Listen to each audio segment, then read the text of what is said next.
love this place! Well, how are you guys doing today? Hope you're doing well. As you can tell, we're out of the studio and going au naturel, like Bob the World Builder. Figured I would give you a video on some of the things that I like about the Shadowdark role-playing game. That's right. Kind of took a summer off from our regular Birthright. If I'm going to talk about some of these games, I probably should have some experience in the saddle, so to speak, of running them. And I wanted to get some time with Shadowdark, and I have over the last couple months. So I've just kind of had like some informal sessions with some of the group while the others are taking the summer off. And these are the things, you know, that I kind of like and sort of my experiences with the game. All right, so first of all, I like the simplicity. I like the fact that there are very few choices, that you don't get something at every level. And at first I thought this would be a problem for the players who've kind of maybe grown a little bit accustomed to getting something, getting that little dopamine hit. But I think they're good with it, kind of rolling with the punches, and they're kind of enjoying their characters. And it does kind of prove that it's not so much, you know, what the rules give your character, it's what your character gives to the game. In other words, they are, you know, the sum of their actions and their accomplishments while playing the game. Instead of always having kind of their nose in the book to see what something does, they already kind of know, because like I said, the choices are limited. So they can kind of focus on what's in front of them, you know, the game that's unfolding in front of them. So it's one that I, as a dungeon master, kind of like. You know, for me at my age, you know, the simpler the better. But I was really kind of concerned on how the players would view it, and so far, you know, so good. Now I think they're only up to maybe like 3rd level right now, which kind of dovetails into something else I like about the game. So before I actually ran Shadowdark, I'd kind of concluded that it would be a good game, you know, for conventions and things like that.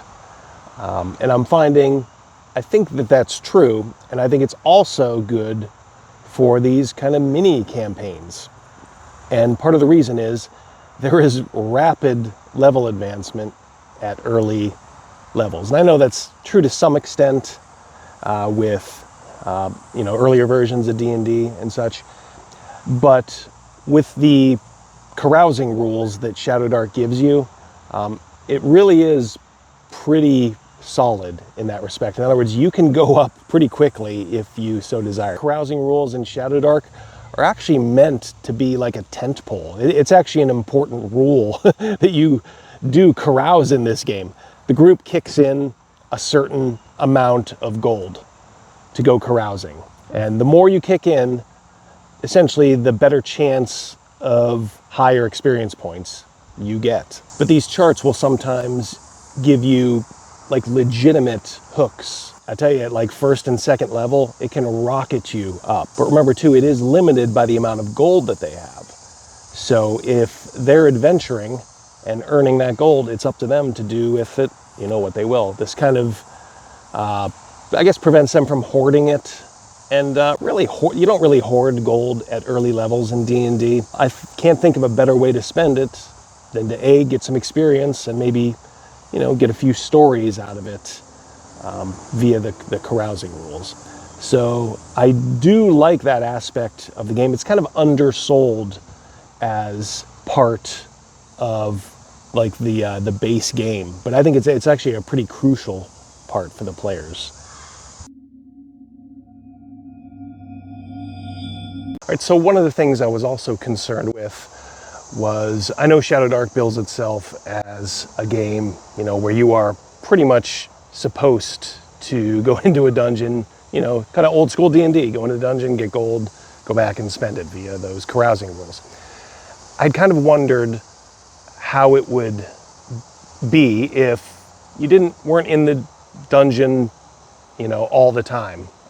Sometimes there's like investigatory aspects to the games I run, you know, maybe even some political aspects. So I just kind of wondered, would the game kind of support that? And it does. So the game does support that kind of play. It's not its strong point, but you could do a just kind of a adventure, you know, or even a campaign where the characters are bumping around town, maybe, you know, going into the Undercity, you know, the Thieves Guild or something like that, and it's fine.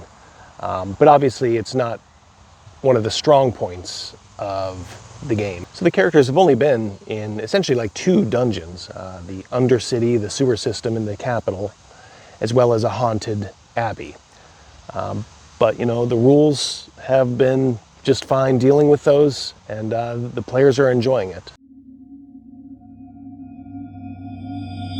All right, so this was one surprising aspect of the game that I didn't quite understand until I was running it, and that is, this is a low magic game, and that's because of the way magic is done with a spellcasting roll. I do like that for every spell there could be a catastrophic failure.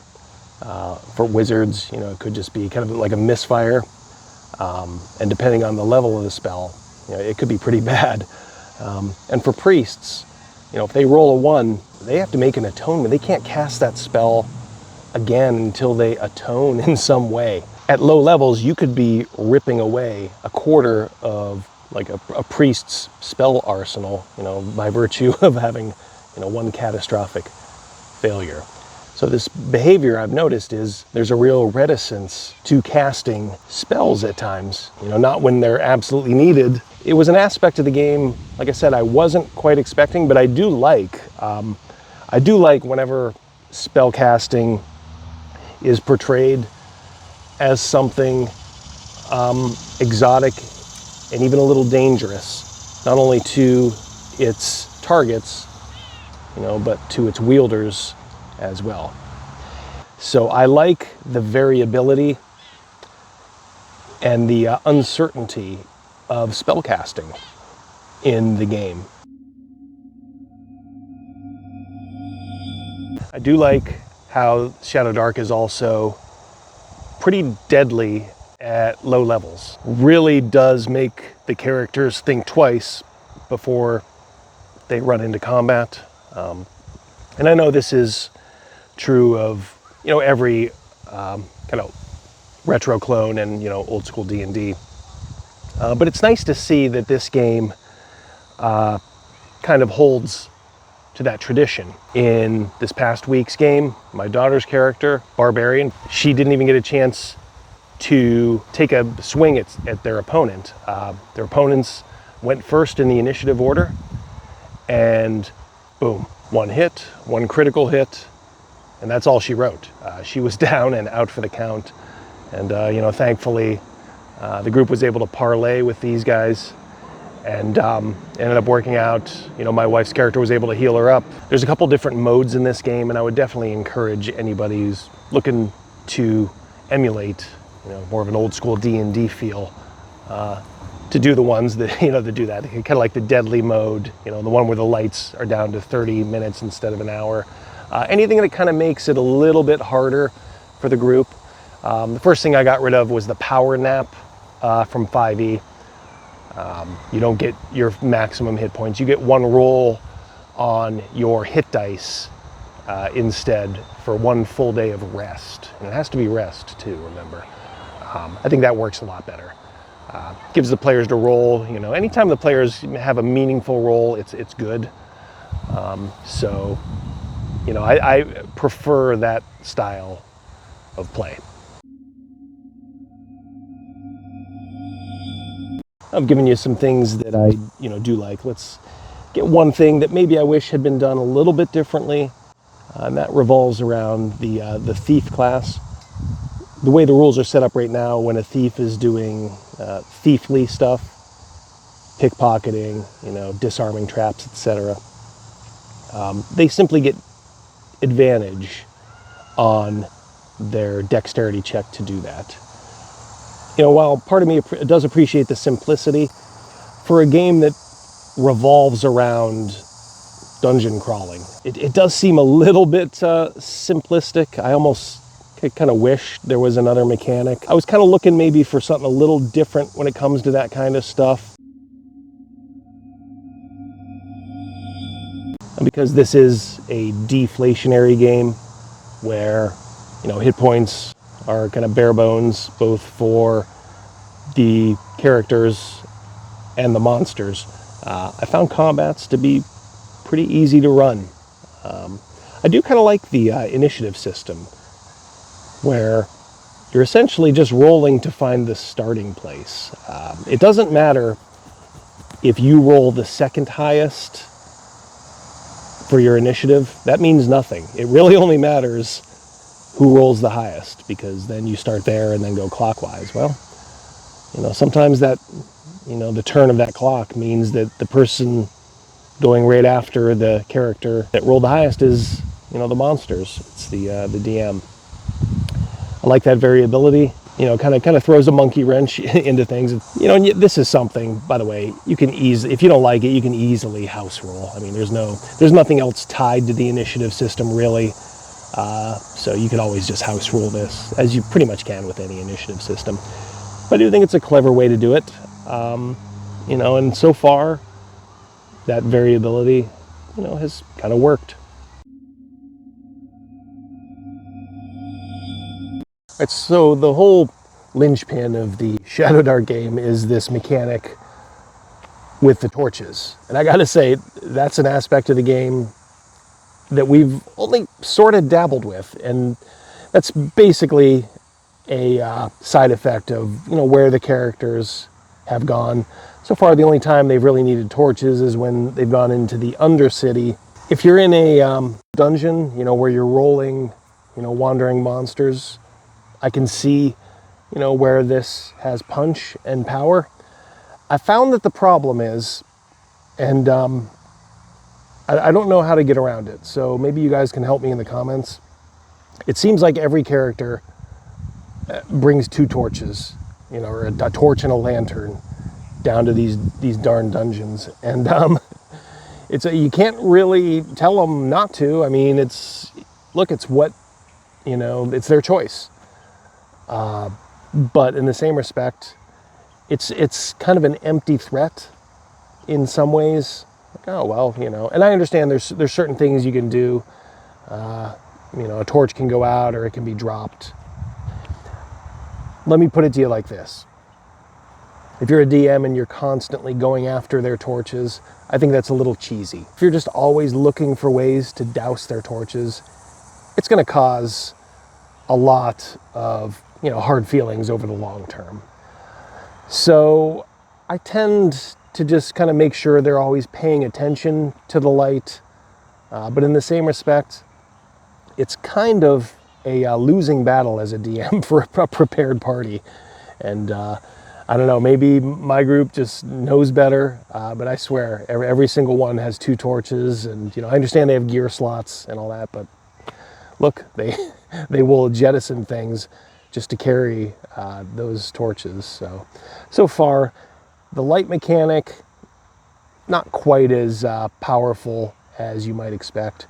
Now, if you're running a convention game, that might be different, because you have a little bit more control as a DM over what they're doing in a convention game. That certainly is a possibility there. And I have played in a convention game where that was the case. And I do remember the light being a little bit more of a factor. But even then, there was never a oh shoot moment where the lights went out and we were in complete darkness. And who knows, this may be coming. I think you're within your rights as a DM to have one bullet that you can probably fire once in a campaign, and that's to have some sort of a magical trap, or a wizard cast some sort of magical darkness that kind of snuffs everything out, and then kind of see where the chips fall. So in conclusion, I am enjoying it. I think if you're gonna be a YouTuber who talks about a lot of games, you should try to play and run as many as possible. And that's what I'm seeking to do. I think there's a lot of kind of irrational fear of the game from some folks who see it as a threat, because it's currently hot right now. But I'm telling you, this game deserves its credit, especially in the face of games like Daggerheart, which is terrible, and Draw Steel, which isn't. I wouldn't say it's a terrible game, but it's very much a niche game. If you're looking to go dungeon delving, don't look to this game. It's pretty much just heroic combat, choices, and stuff like that. So if that's where your passion lies, that's probably better for you. But this game, I think it gets discredited a lot solely because of how popular it is. But I don't think there's anything to fear. I kind of chuckle when I hear people wringing their hands together, talking about the game. And I think a lot of it is kind of like jealousy. Don't be jealous. That's not a good way to go through life. It's a good, solid game. Does it have staying power? We'll see. But the creator is very dedicated to it. It has a dedicated following, and I'm just going to be very real here. I would rather see its creator get kudos and enriched than I would the jackals at places like Wizards of the Coast, Paizo, even Kobold Press, certainly Green Ronin. Those places are just awful. And as I've said time and time again, they really, really do hate the player base of role-playing games. White men and women, more women now too, of course. They especially hate white men. It's odd, isn't it? And a whole industry, and the industry leader, and even the second company, Paizo, absolutely detests the people that buy their games. Almost unbelievable.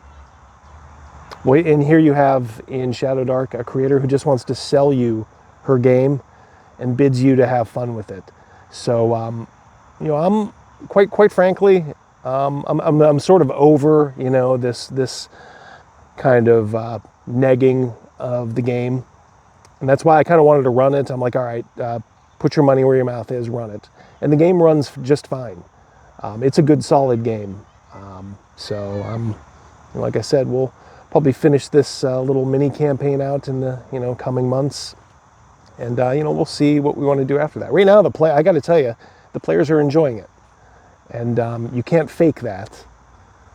So, take it for what it's worth. So that's my 2 cents on Shadowdark. Like I said, we're just taking a little break from my long-running Birthright world.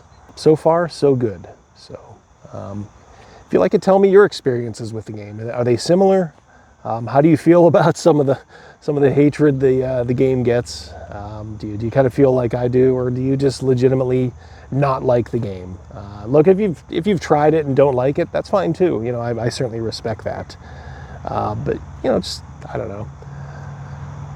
There's nothing wrong with the fundamentals of the game, even if they're nothing new. I got news for you. There's not much new to every retro clone out there either. We can still enjoy those. It's kind of your spin on things, how you imprint the base of the game. So that's all for now. Double D signing off.